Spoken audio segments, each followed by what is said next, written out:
From the Reagans finding out that their late brother had a son, to a criminal in Maria's family, these are Blue Blood's most shocking moments. In the season 10 finale, there was a lot to unpack. And when a strange woman named Paula walked into Frank's office one day, she made an odd request. She wanted a transfer for her son to a different department. And behind the request was a huge family secret. Turns out, Frank knew her as Paula, a woman his eldest son Joe dated during his time at the police academy.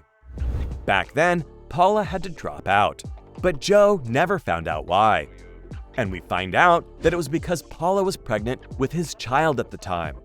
To honor Joe's memory, Paula named her son after him.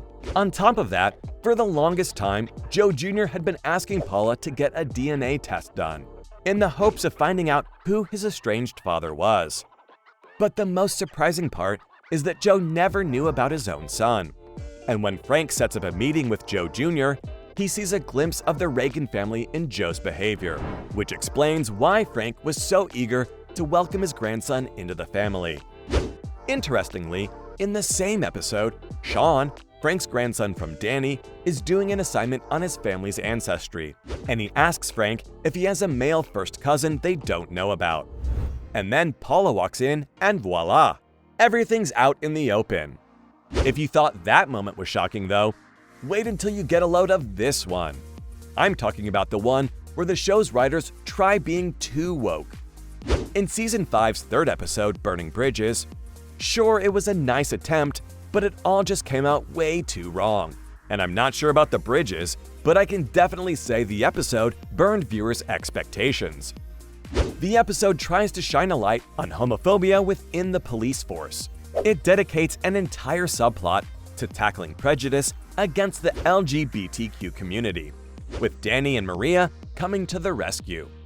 When two detectives on their team are assigned the case, it turns out one of those detectives is gay, and his partner flat out refuses to work with him. That's when Danny and Maria step in to resolve the issue between them. And Frank tells the press that the church's views on homosexuality are outdated. Bad timing for Frank to say that, because he needed a favor from the archdiocese. And later, he seeks forgiveness for his statement. For viewers, this weird blend of support, both from the LGBTQ community and conservative religious values, were hard to digest. And I can't say that I blame them, because I was scratching my head too. But I think what the writers were trying to do there is obvious. They were trying to please both sides of their fan base, those on the left of the political spectrum and those on the right. But you know what was even weirder? The Season 6 episode, All the News That's Fit to Click. The most shocking thing to note about this episode is a joke that Danny makes about how awfully it doesn't click. And it wasn't even a joke. If there's anything we know about cop shows, it's that they have to be convincing as hell. Otherwise, everything comes off as laughable.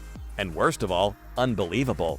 So when Danny tries to use his so-called genius ploy to capture a suspect, it comes as a huge shock. Danny has big brain so hard that he tells the guy that he works for the New York Mets. Seriously, Danny? And it doesn't end there.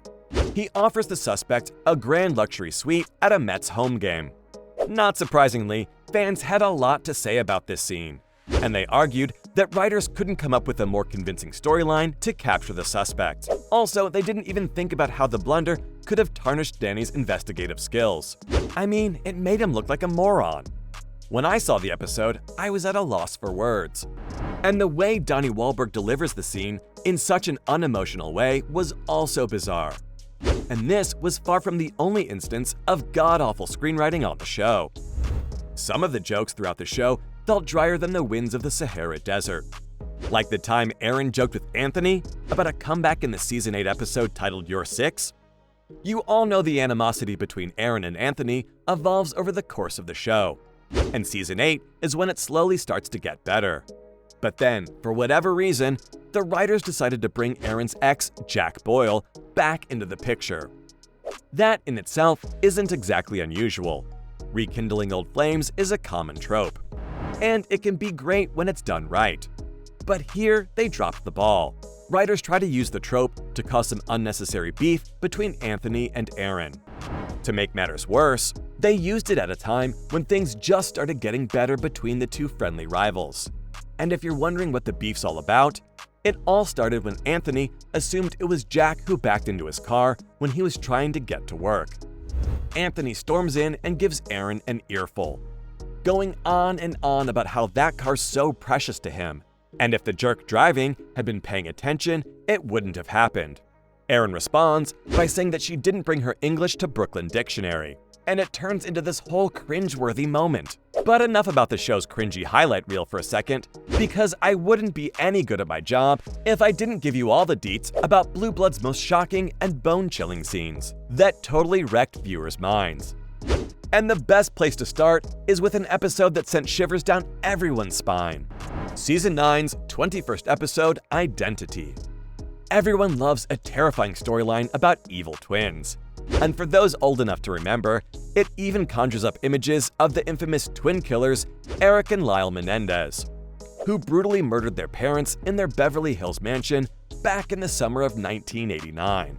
Well, Blue Bloods had its own take on the concept, and it was nothing short of astonishing. Danny and Maria have yet another classic who'd take their hands, and this time, DNA evidence points to not one, but two. Yep, identical twins. But the case wasn't as clear-cut as Danny and Maria initially believed. And it soon revealed that only one of the twins was the actual killer, and the other simply tried to cover up the crime. The most shocking part, though, is when they realize they're about to be arrested. They do the strangest thing. Instead of confessing or denying any involvement in their crimes like most criminals, one twin kills the other and then commits suicide. Well, that's one way of evading justice. It's safe to say that nobody expected that ending. It was a brutal and shocking ending, and some fans were of the opinion that the writers went too far. But hey, anything to keep viewers hooked, right? On that note, there's no way I'm not talking about how Maria's brother turned out to be a suspect. In the Season 4 episode Bad Blood, as Maria tries to crack a case, nothing could have prepared her for the moment that she discovers who the primary suspect is. Eagle Eye fans could tell she was hiding something, and it was suspicious when she knew that the suspect went by the alias Tic Tac. Not only that, but she even knows where he's hiding out. Later, we come to learn that Maria hasn't always had a good relationship with her brother Javi, who has a checkered past. Unfortunately, Maria wouldn't put it past him to commit a horrible crime. But at the same time, as Javi's sister, she hoped that he wasn't their guy. For fans, it was a huge shock to find out Maria had a criminal brother. So, there you have it. From a criminal in Maria's family to the Reagans finding out that their late brother had a son, those were Blue Blood's most shocking moments.